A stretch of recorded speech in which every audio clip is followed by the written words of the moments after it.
O garoto que puxou o gatilho permanece sem nome na maioria das crônicas. Alguns dizem que ele era um adolescente. Outros dizem que era mais jovem. Há histórias de sua família sendo massacrada pelos homens de Ricardo, do garoto se escondendo entre pomares queimados e ruínas, segurando uma frigideira de cozinha para se proteger, a única coisa que lhe restou. É um detalhe que é meio mito, meio metáfora. A frigideira não era uma armadura, na verdade não, mas quando você enfrenta uma lenda, qualquer coisa entre você e ele se torna um escudo. E do topo de Charles Chabrol, o garoto apontou sua balestra. O dardo assobiou pelo ar de março e atingiu o monarca mais temido da Europa no ombro esquerdo. No início, ninguém entrou em pânico. Ricardo riu. Ele havia sobrevivido a coisas piores. Presas de javali, veneno, traição. Isso? Um mero arranhão. Mas nas semanas que se seguiram, a ferida infeccionaria, e o coração de leão cairia. Seus inimigos não o derrotaram. Seus exércitos não o desertaram. Seu corpo não cedeu na guerra, nem na idade. Foi uma criança. Um garoto sem nome. Filho de um cozinheiro de castelo, talvez. Ou um fantasma da aldeia que Ricardo queimou no dia anterior. Esta não é apenas uma história sobre a morte. É uma história sobre como a violência se volta contra si mesma. Como os reis morrem não por coroas, mas por consequências. E como um pequeno ato de desafio pode ecoar mais alto do que 1000 trompas de batalha. Começamos nos últimos dias de março, no ano do Nosso Senhor, 1199, com um homem que se achava intocável, e um garoto que provou que ele estava errado. Charles Chabrol era mal uma fortaleza, mais um afloramento de pedra teimoso empoleirado acima de pastagens e pomares. Era um pequeno forte, mantido pelo Visconde Aimar V de Limoges, um dos muitos senhores menores que deviam lealdade, mas muitas vezes retinham impostos, a Ricardo. Então por que o rei da Inglaterra estava sitiando? A resposta, como em tantos episódios medievais brutais, começa com ouro. Surgiram rumores de que durante escavações perto do castelo, um camponês havia descoberto um tesouro de moedas romanas, e em vez de entregá-las à coroa, o senhor local guardou o tesouro. Ricardo, sempre o rei guerreiro, exigiu restituição. Ele obteve silêncio. Dias depois, suas tropas estavam do lado de fora de Chalos, cercando-o. Por uma faísca tão pequena, o fogo consumiria tudo. O cerco começou em 25 de março de 1199. Ricardo esperava que durasse horas. Talvez dias. Ele trouxe poucas tropas de elite, principalmente mercenários e alguns cavaleiros de confiança. Afinal, isso não era uma cruzada. Era uma punição. Da torre, os defensores arremessavam insultos e dardos. Eles sabiam que não sobreviveriam muito tempo. Entre eles, supostamente, estava um garoto, descrito pelos cronistas como jovem e magro, mas corajoso além da razão. Ninguém sabe seu nome. Alguns o chamam de Pierre Basile, um nome tão sombrio quanto sua lenda. Ricardo estava inspecionando o perímetro a cavalo, como costumava fazer, sem usar armadura. Ele se acreditava imortal. Foi quando aconteceu. Um dardo de balestras uniu do muro do castelo, e atingiu o rei em seu ombro esquerdo. O garoto a disparara. E alguns dizem que o fez rindo. Ricardo arrancou o dardo sozinho. Ele repreendeu os cavaleiros próximos por se encolherem. Ele recusou o tratamento. Mas nos dias seguintes, a infecção se instalou. A ferida escureceu, infeccionou. Seu braço enrijeceu.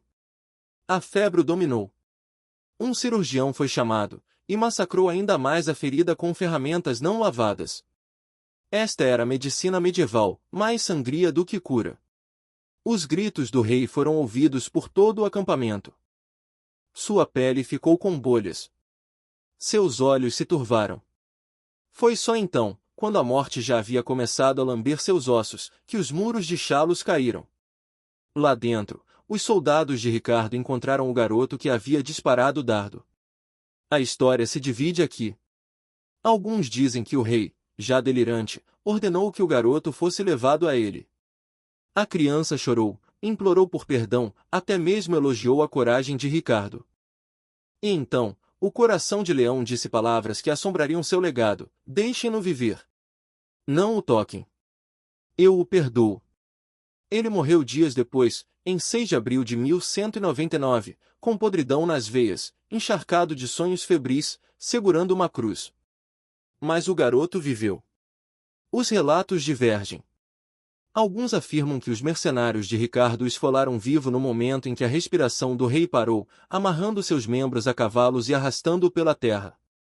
Outros dizem que o garoto foi queimado, ou enforcado, ou enterrado vivo. A misericórdia morreu com o rei. É aqui que o mito do calo na testa começa. Porque durante seus últimos dias, Ricardo teve espasmos. Ele bateu repetidamente a cabeça contra a estrutura de madeira de sua cama, esfregando a testa na madeira até que sangrasse. Um padre disse que era penitência. Um soldado disse que era loucura.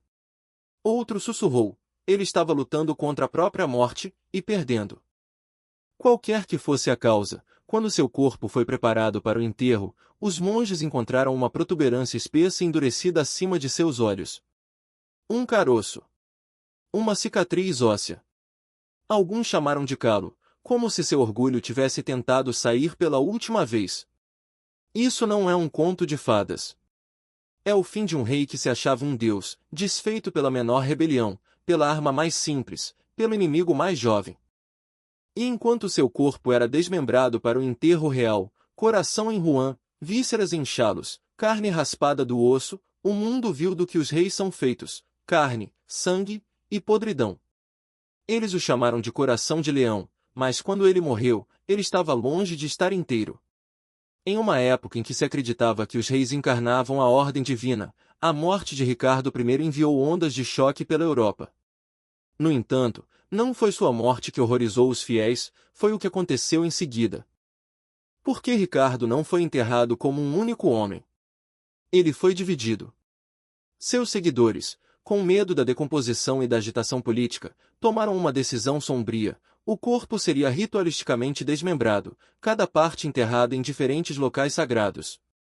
Isso não era totalmente inédito, mas no caso de Ricardo, tornou-se um simbolismo macabro. Seu coração, o símbolo de sua paixão e lenda, foi removido e enviado para Rouen, na Normandia, onde foi embalsamado e colocado em um caixão de prata. Rouen sempre adorou Ricardo. Mas o que chegou não foi o coração de um herói. Quando arqueólogos modernos examinaram os restos em 2012, eles encontraram uma massa escura e pulverulenta, envolta em linho encharcado em ervas raras e mirra, uma tentativa fracassada de preservação. Mesmo na morte, o coração estava apodrecendo.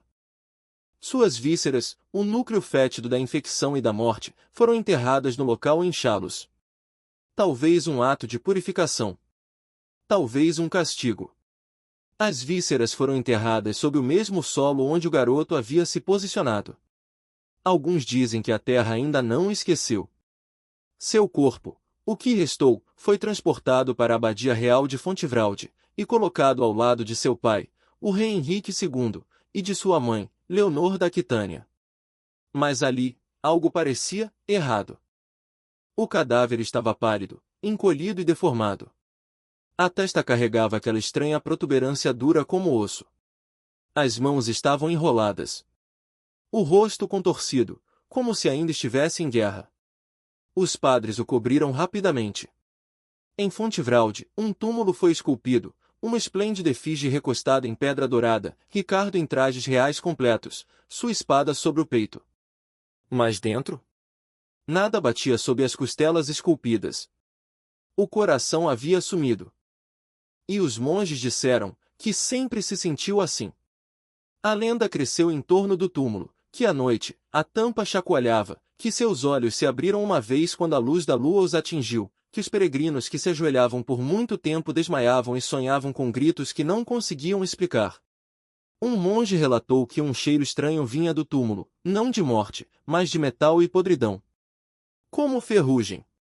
Como sangue transformado em ferro. Eles chamaram de maldição. Outros disseram que era justiça. Os cronistas estavam divididos. Alguns louvaram sua misericórdia final para com o garoto. Outros o condenaram como um idólatra, um rei obcecado por guerra e riqueza. Suas cruzadas haviam falhado. Jerusalém permaneceu sob controle muçulmano.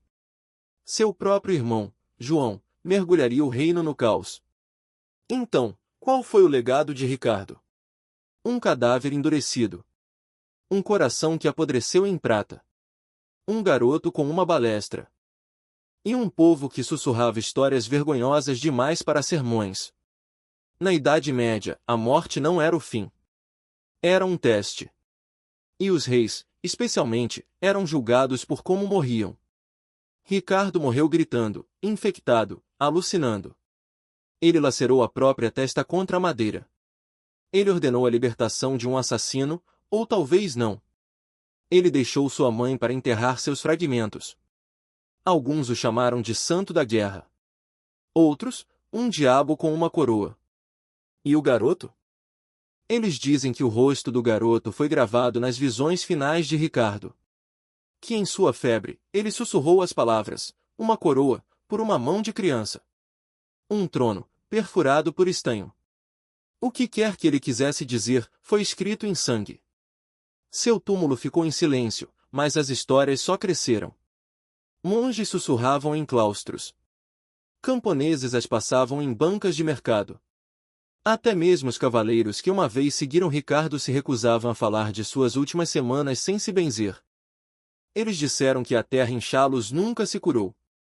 Que na primavera, a terra rachava em longas e tortas veias sobre o local onde as vísceras de Ricardo haviam sido enterradas. Que a grama se recusava a crescer, e que às vezes, se você se ajoelhasse e encostasse o ouvido no solo, você podia ouvir algo, não vozes, não palavras, mas um som. Como ossos se movendo sob a pedra. O garoto, o da balestra, também se tornou lenda. Ninguém se lembra de seu nome. Alguns dizem que ele era filho de um ferreiro local. Outros afirmam que ele era um bastardo de sangue nobre, escondido no exílio. Mas todas as histórias concordam em uma coisa: depois que os homens de Ricardo o esfolaram vivo e o enforcaram das ameias, o povo de Chalos foi amaldiçoado. Um padre que cuidava da capela disse que por anos após a morte do rei, crianças na aldeia nasciam com dedos faltando. Outras com costelas torcidas. Os aldeões disseram que era a vingança do rei. Ou talvez a de Deus. Ou talvez fosse algo mais.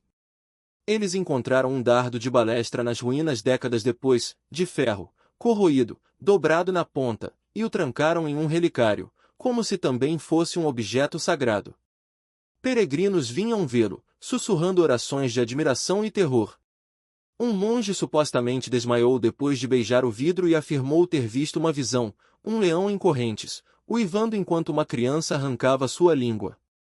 Essa imagem assombraria a arte medieval por séculos. Leões enjaulados, feridos, com coroas douradas nas costas, e criancinhas segurando facas em mãos trêmulas.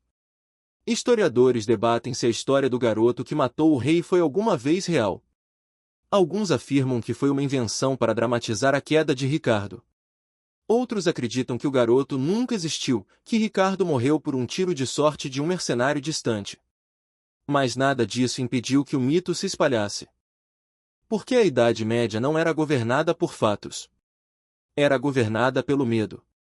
E havia algo perfeito demais, poético demais, em uma criança, a coisa mais fraca e pequena que se pode imaginar, matando um rei. Inverteu a ordem do mundo. Transformou a casa de cada camponês em um possível campo de batalha.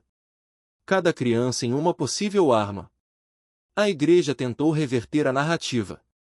Eles falaram de justiça divina, de humildade, de pecado mortal. Eles disseram que Ricardo morreu em penitência por sua violência. Que o garoto havia sido um instrumento de Deus. Mas ainda assim, eles não conseguiam explicar a expressão no rosto do rei. Testemunhas a descreveram como congelado em choque. Não raiva. Nem paz. Apenas choque. Sua boca ligeiramente aberta, como se ainda estivesse tentando perguntar por quê. Sua testa lacerada por febre ou loucura. E seus olhos, vítreos, abertos, sem piscar.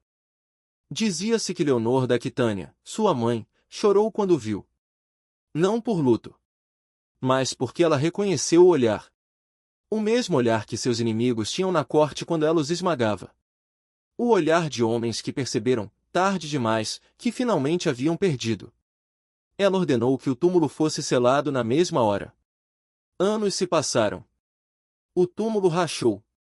A terra acima de seu coração cedeu. Crianças se desafiavam a tocar a pedra. Um garoto disse que ouviu um rosnado. Outro afirmou ter sonhado com Ricardo, com a espada desembainhada, caminhando por salões de mármore preto, procurando por algo que havia perdido. Sua coroa. Seu orgulho. Ou talvez, seu coração. E assim o conto foi contado, que o coração de Leão morreu não em glória, não na Terra Santa, não no campo de batalha, mas em um forte esquecido, atingido pelo dardo de um garoto, desfeito pela doença, gritando e contorcendo-se em um leito de enfermo, apenas para ser enterrado em pedaços por um continente que não o temia mais. Ele foi um rei em vida. Mas na morte, ele se tornou uma história. Um fantasma. Um aviso. E quando o vento uiva através das ruínas de Chalos, alguns dizem que ainda se pode ouvi-lo, chamando, não por glória, mas por algo muito mais frio. Vingança. Não terminou com o enterro do rei. Isso foi apenas o começo. Meses após a morte de Ricardo, eventos estranhos começaram a se desenrolar. Os cronistas tentaram entender, mas suas penas tremiam enquanto escreviam. Na abadia de Fontevraud, onde seu corpo estava sepultado, monges começaram a relatar vozes durante as vigílias, sussurros fracos por baixo da pedra. Latim, alguns disseram. Outros afirmaram que era uma língua que nunca tinham ouvido antes, muito quebrada e gutural para pertencer a anjos ou homens. O abade a princípio ignorou, até que 3 monges foram encontrados ajoelhados no túmulo certa manhã, com os olhos revirados, bocas rasgadas como se tivessem gritado até suas gargantas explodirem. Um ainda segurava um pedaço de pergaminho, nele, rabiscado em sangue seco, estavam 2 palavras, non redibi. Ele não retornará. Mas o que isso significava? Enquanto isso, em Chalos, o ar azedou. Não apenas pela decomposição das vísceras do rei enterradas apressadamente sob a fortaleza, mas por algo mais velho, mais sujo. Viajantes afirmavam ver formas se movendo pelas colinas à noite, figuras retorcidas com rostos vazios, observando as estradas. O gado começou a morrer. Os poços ficaram pretos. Mulheres grávidas abortavam sem aviso. As pessoas chamaram de a maldição do leão. Um cavaleiro, Saralberic de Martenay, um dos ex-capitães de Ricardo, cavalgou até Chalos para investigar. Ele nunca mais foi visto. Seu escudeiro, que retornou dias depois sozinho e meio louco, afirmou que eles haviam entrado na capela da fortaleza e encontrado o altar partido em 2, as relíquias espalhadas. E no centro, ainda brilhando depois de todos aqueles meses, estava o dardo. O mesmo dardo. Limpo. Intocado pela ferrugem. Eles me fizeram ajoelhar, sussurrou o escudeiro, com os olhos arregalados e vazios. Eles me fizeram beber da ferida. Ele morreu naquela noite. Sangrando pelos olhos. O clero implorou a coroa para exumar os restos do rei e enterrá-los em solo santificado. Mas a ordem nunca veio. João, o irmão mais novo de Ricardo, agora rei, recusou. Alguns diziam que ele temia o que poderiam encontrar.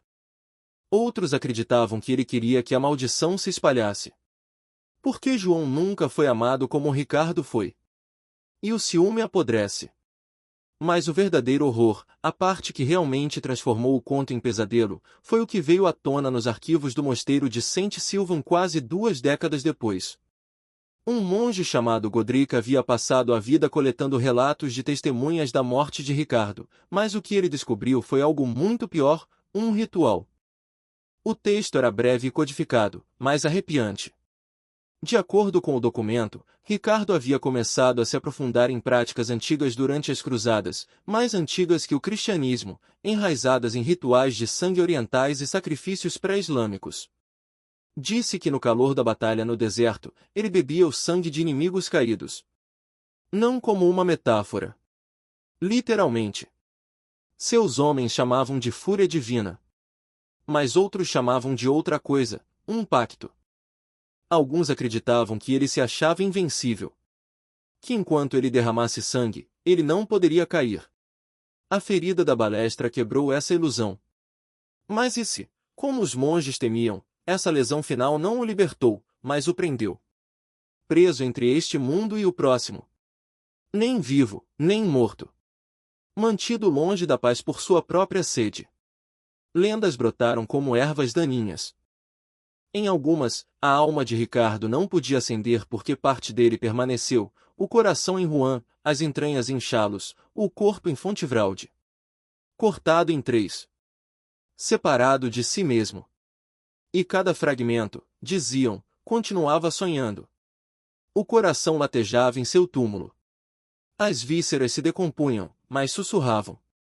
O cadáver sorria. Um conto fala de uma criança que desapareceu depois de cutucar um pedaço de pau pela grade acima das vísceras de Ricardo. Encontraram apenas suas botas, cheias de sangue. Outro fala de uma freira que entrou em transe enquanto orava perto do relicário que guardava o coração do rei. Ela gritou e afirmou ter visto seus olhos na escuridão, e ouvido sua voz dizer, vou terminar a guerra. Que guerra? A cruzada. A guerra pela Inglaterra. A guerra por sua alma? Ninguém ousava perguntar. O que antes era um conto de tragédia real havia se tornado algo muito mais profano. E com o tempo, a linha entre mito e memória se borrou. Pinturas retratavam Ricardo não como um rei, mas como um espectro de olhos vazios em armadura, sua boca para sempre aberta em um rugido silencioso. Um leão, sem coração. Os ecos da morte não natural de Ricardo não se desvaneceram com o tempo, eles se espalharam, como uma doença da alma. O que começou como sussurros em mosteiros e rumores em vilarejos de fronteira logo se transformou em tinta e pintura. Cronistas, desesperados para preservar suas mentes, transcreviam o que ouviam, ou sonhavam, à luz de velas. Mas os artistas? Eles capturaram o que o mundo temia nomear. Em Rouen, um afresco apareceu na cripta da catedral alguns anos após o enterro do rei. Oficialmente, era uma representação do último julgamento.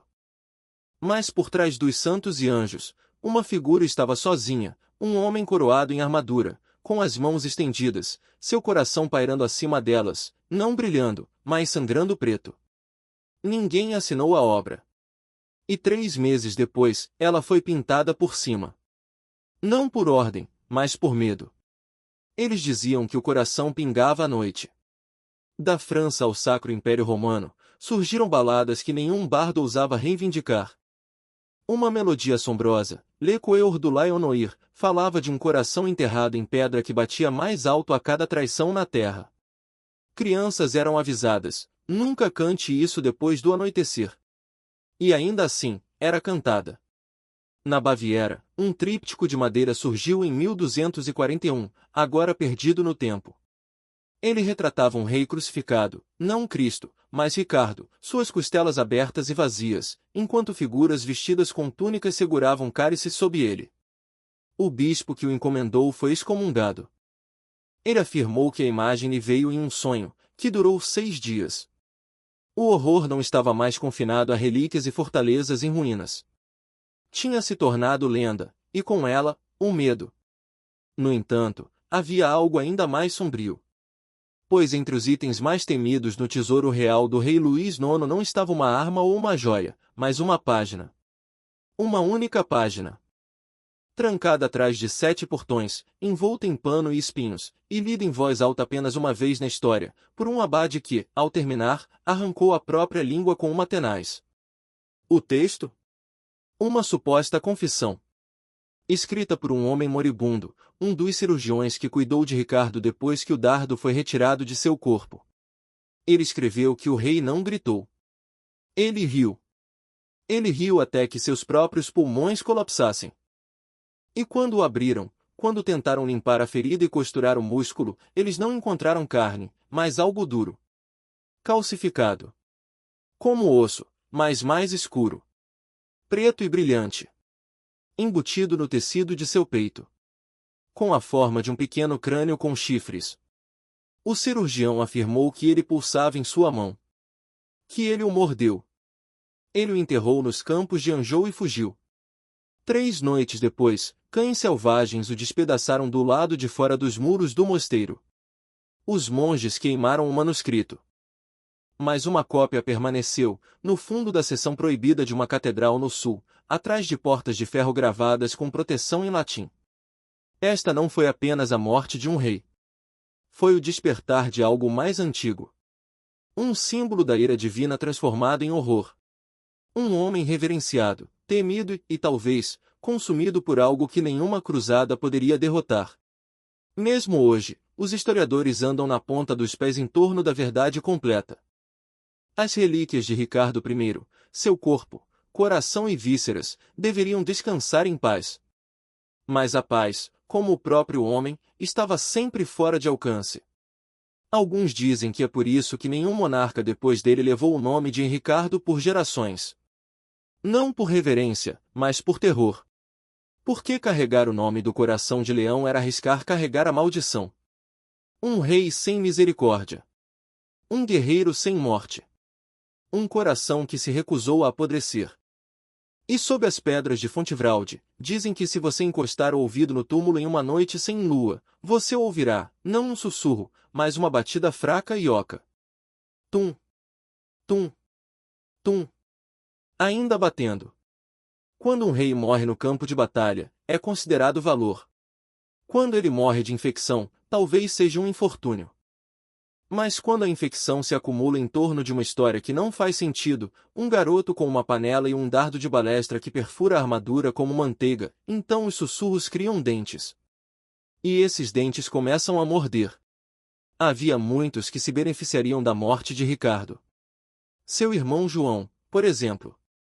Um homem cuja lealdade era tão tênue quanto pergaminho encharcado de vinho. Ele já havia traído Ricardo uma vez. Ele o faria novamente. E, no entanto, quando o corpo retornou à Inglaterra, João chorou. Ou fingiu. Ele vestiu preto. Ele deu sermões. Ele até beijou o caixão. Mas a portas fechadas, ele disse uma coisa que perturbou o conselho, ele morreu rindo. Deus me salve disso. A rainha-mãe, Leonor da Aquitânia, de vontade de ferro e sempre calculista, não tinha tais ilusões. Ela conhecia seu filho. Ela conhecia sua ira. E ela sabia de algo que ninguém ousava repetir. Que Ricardo há muito tempo havia jurado nunca ser enterrado inteiro. Que seu corpo deveria ser dividido, desmembrado em 3, coração em Rouen, corpo em Fontevralde, vísceras em Chalos. Por quê? Ninguém sabia. Mas Leonor havia se certificado disso. Ela pessoalmente entregou o coração à Normandia. E quando os cavaleiros se recusaram a abrir a caixa, ela sussurrou, não temam. Não morderá. Mas os monges que manusearam as vísceras em Chalos, no entanto, não tiveram tanta sorte. Um enlouqueceu em uma semana, esculpindo leões em sua própria pele até sangrar até secar. Outro desapareceu durante as vésperas.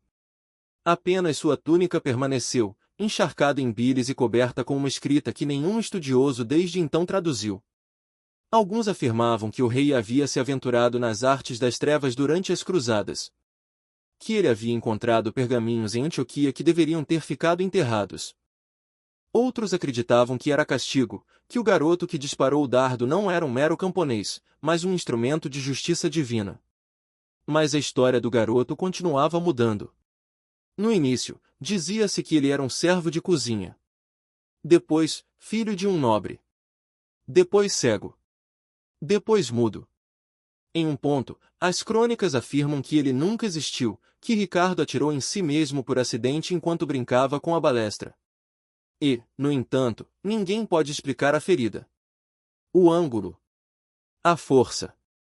A localização, logo abaixo da clavícula, inclinada para baixo em direção ao coração, mas não o suficiente para matar instantaneamente. O suficiente para atormentar. Como um aviso. Os padres tentaram reescrevê-la. Eles disseram que era um símbolo, que o coração de leão, mesmo em agonia, perdoou o garoto. Que ele ordenou que sua vida fosse poupada. Mas nem todos os relatos concordam. Um relatório secreto de um dos escribas templários, nunca destinado ao público, afirmou que Ricardo sussurrou outra coisa em seu leito de morte. Não perdão. Nem bênção. Mas uma ordem. Pegue seus olhos, pegue suas mãos, pegue sua voz. Deixe-o viver e nunca falar. O garoto nunca mais foi visto. Mas nos registros do mosteiro de Mont-Saint-Michel, há menção a um servo silencioso que apareceu naquele mesmo ano, cego, mutilado e mudo, encarregado de cuidar dos túmulos à noite. Ele trabalhou lá por 14 anos. E uma noite, ele desapareceu. Ninguém o viu partir. Mas na manhã seguinte, um rastro de sangue levava do túmulo de Santo Aubert para os penhascos à beira-mar. Na beira, havia uma balestra enferrujada, uma sandália de criança e um pedaço de algo carnoso envolto em uma página do Evangelho de Marcos. A passagem estava sublinhada em sangue. Pois o que aproveitará o homem, se ganhar o mundo inteiro e perder a sua alma? Alguns monges ainda contam a história. Silenciosamente. A portas fechadas. E quando fazem, acendem 3 velas, uma para Ricardo, uma para o garoto e uma para o que aconteceu entre eles. Porque este não foi um conto de vingança. Nem um ato de política. Este foi um sacrifício. Um ritual. Ou talvez, um erro. Uma ferida destinada ao coração, mas mirou mais fundo. Na lenda. No mito. Na loucura. E quanto mais cavamos, mais altos os ecos se tornam. Eles o enterraram 3 vezes. Isso não é uma frase poética. É um fato registrado nos livros de 3 abadias diferentes, cada uma afirmando ter recebido uma parte diferente dos restos de Ricardo Coração de Leão. Seu coração foi sepultado em Rouen, na Catedral de Notre-Dame. Suas vísceras permaneceram em Chalos, onde ele morreu. E seu corpo, a casca de um rei, foi posto para descansar ao lado de seu pai na abadia de Fontevraude. Mas nenhum desses túmulos permaneceu em silêncio. Os monges de Rouen falavam de um odor fétido que nunca saía da cripta, não importava a quantidade de incenso que queimassem. É como se o coração se recusasse a dormir, escreveu um deles. Outro afirmou que durante as vigílias noturnas, ele ouvia um batimento fraco, lento, rítmico, como um tambor de guerra distante, sob o chão de pedra. Em Chalos, as coisas eram piores. Os padres de lá tentaram abençoar o local do enterro, mas a terra continuava rejeitando a água benta. A área onde as vísceras foram enterradas ficou preta, um musgo raro cresceu lá, um que não é encontrado em nenhum outro lugar da França. Agricultores locais disseram que nenhum animal passava por cima dele. Um monge relatou que os pássaros circulavam o monte ao pôr do sol, nunca pousando. Em Fontevraude, onde a efígie do rei jaz em uma túnica dourada, com as mãos postas em oração, visitantes têm falado de pontos frios, flashes breves de dor no peito ao ficarem perto do túmulo. Um cronista desmaiou enquanto desenhava a escultura. Quando revivido, ele só conseguia dizer uma palavra: perdoado. A verdade é que ninguém realmente sabe onde sua alma repousa. Alguns acreditam que a divisão do corpo fraturou sua essência, que nenhum lugar único contém seu espírito. Outros, de forma mais ameaçadora, dizem que cada local guarda uma parte de seu tormento. E então há a questão do coração. Em 1838, durante reformas na Catedral de Rouen, trabalhadores encontraram uma caixa de chumbo. Dentro havia cinzas, misturadas com linho, contendo vestígios de incenso, murta, margaridas e tecido humano. A análise científica mais tarde confirmaria, ele foi embalsamado de uma maneira não usada em nenhum outro lugar da Europa. Por quê? A resposta pode estar nos textos de um médico esquecido chamado Henri de Lyon, que serviu na corte nos últimos anos de Ricardo. Suas notas privadas, descobertas apenas no século XX, referenciam um ritual da Trindade quebrada, a divisão do coração, das vísceras e do corpo, cada um enviado a um lugar sagrado diferente para prender uma maldição. Ou liberá-la. Henri escreveu, ele não teme a morte, mas o que vem depois. Ele viu o véu ser levantado. E o que olha de volta, tem fome. O padre que leu essas notas, supostamente, ficou pálido e as queimou. Mas os rumores permaneceram. Em 1906, durante uma escavação acadêmica perto de Chalos, uma equipe abriu o que eles acreditavam ser o túmulo original das vísceras de Ricardo. Dentro, eles não encontraram nada. Apenas uma única placa de cobre gravada com um leão perfurado por uma flecha, seus olhos arregalados, boca aberta, gritando em silêncio. Essa placa agora está desaparecida. O museu que a armazenou pegou fogo 3 anos depois. Nenhuma causa do incêndio foi encontrada. E então, ao sussurro entre os arquivos templários, um pergaminho nunca publicado, escrito em código. Quando decifrado, dizia: o rei não foi morto. Ele foi oferecido. Oferecido a quê? Ninguém sabe. Ou ninguém se atreve a falar. Porque algumas histórias na Idade Média não eram apenas sobre reis e batalhas. Eram avisos. Rituais registrados como história. Fábulas destinadas a serem esquecidas. E ainda assim, aqui estamos. Desenterrando-as. Após o enterro fragmentado de Ricardo, uma estranha doença se espalhou por seu círculo mais próximo. Primeiro veio a loucura de Mercader, o capitão mercenário que havia vigiado o rei moribundo. Ele foi assassinado não muito depois da morte de Ricardo, esfaqueado no olho enquanto se ajoelhava em oração. O assassino? Um homem desconhecido em túnicas, nunca pego, nunca mais visto. Testemunhas afirmaram que ele sussurrou algo antes de enfiar a lâmina: o leão ainda se alimenta.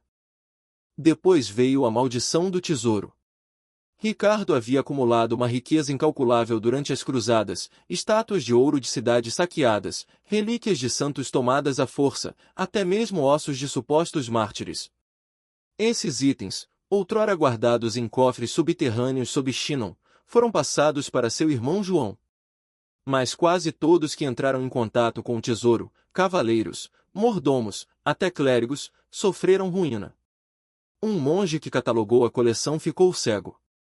Outro, que tocou um relicário dourado que supostamente continha o dedo de São Tomé, ficou mudo pelo resto de sua vida.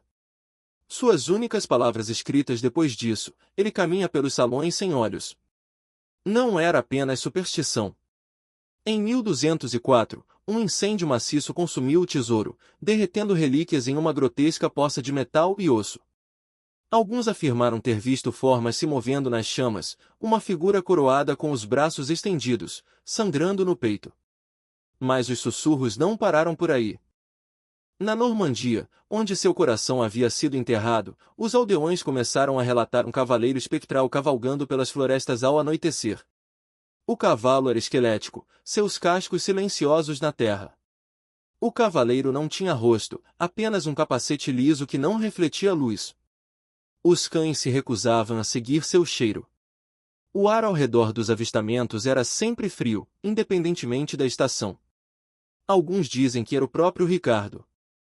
Outros afirmam que era algo que ele trouxe de volta com ele, do Oriente, das areias do deserto onde deuses antigos ainda se agitavam sob ruínas esquecidas. Talvez fosse o preço de seu orgulho. Ricardo acreditava ser escolhido. Não por Deus, mas pelo sangue, a linhagem de guerreiros, de conquistadores, de reis antigos cujos nomes já não existem em pergaminhos. Ele usava leões não como símbolos de Cristo, mas como sinais de domínio. Os 3 leões da Inglaterra.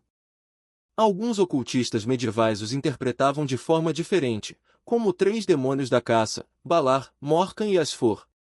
A Igreja nunca condenou oficialmente Ricardo, mas também não o santificou. Ele morreu sem herdeiro, sem dinastia.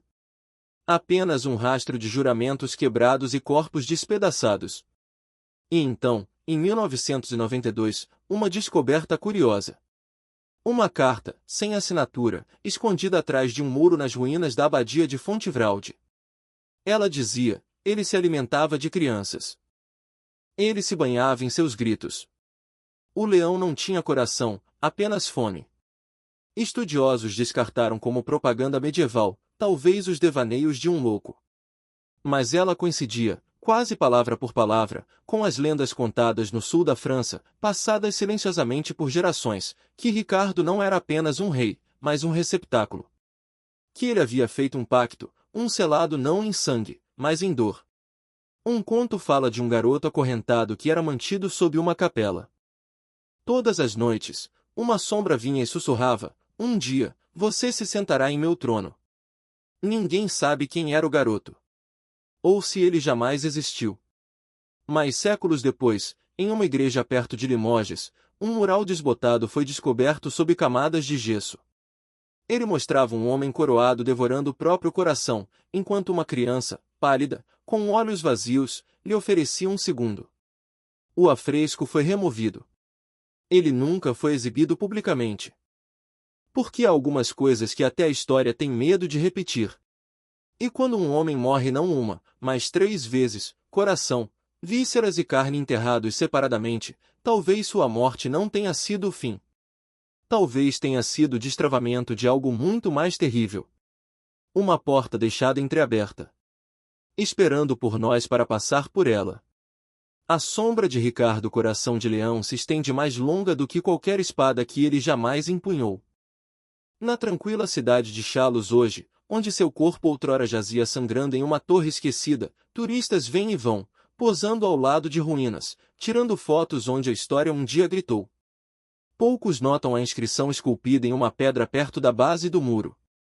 Desgastada pelo tempo e desbotada, ela diz: Le roi dort, mas sem coeur bate incore. O rei dorme, mas seu coração ainda bate. Moradores locais dizem que a terra às vezes treme sob os pés perto da capela. Sem terremotos, sem ventos. Apenas pressão. Como se algo embaixo ainda estivesse se movendo. Mas o verdadeiro horror não são as histórias de fantasmas. É a ideia de que Ricardo não foi único. Historiadores descobrem mais a cada ano, cartas, relíquias, locais de sepultamento, que sugerem uma podridão mais profunda nas linhagens reais da Europa. Reis que se aventuravam em rituais sombrios. Rainhas que bebiam poções feitas de cinzas de ossos. Padres que abençoavam armas encharcadas em sangue infantil, acreditando que isso lhes concedia voz de Deus em batalha.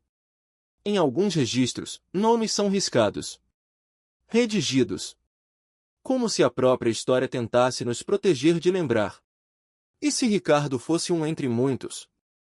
E se as cruzadas não fossem apenas sobre recuperar terras, mas sobre resgatar conhecimento proibido, coisas enterradas sob o templo de Salomão, escondidas nas areias da Mesopotâmia, ou guardadas por antigas irmandades há muito apagadas dos mapas? Em um manuscrito cruzado encontrado na Sicília, uma linha arrepiante aparece sob um esboço de um homem com cabeça de leão segurando um coração em uma das garras. O coração que alimenta o trono nunca deve apodrecer. Se apodrecer, o rei se levanta quebrado. E nós encontramos seu coração enterrado, preservado em mel, envolto em seda, venerado como uma relíquia. Mas ele estava preto, carbonizado, como se queimado por dentro. Cientistas no século XXI testaram os restos. Eles encontraram vestígios de cal, incenso e mercúrio. Substâncias usadas em antigos rituais de embalsamamento. Mas também, em algumas tradições orientais, em rituais de invocação. Na preservação da alma para um despertar posterior. É por isso que se diz que seu espírito vagueia. Porque nenhuma parte dele jamais teve permissão para ter paz. O garoto que disparou a flecha fatal, diz a lenda, foi mais tarde pego e esfolado vivo. Mas até isso é debatido. Alguns dizem que ele não era um garoto, afinal. Que era uma camponesa disfarçada. Ou um estábulo mudo. Ou ninguém, que a flecha veio dos próprios muros, disparada pelo destino. Seja qual for a verdade, o mito perdura. Porque ele se encaixa em algo profundo em nossos ossos.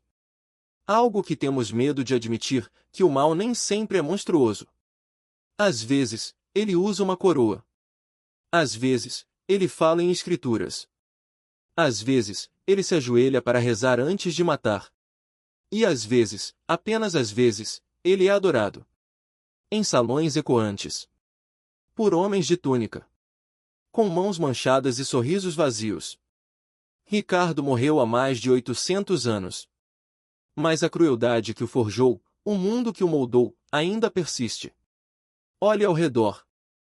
Quantos líderes hoje caminham em armaduras que ninguém vê?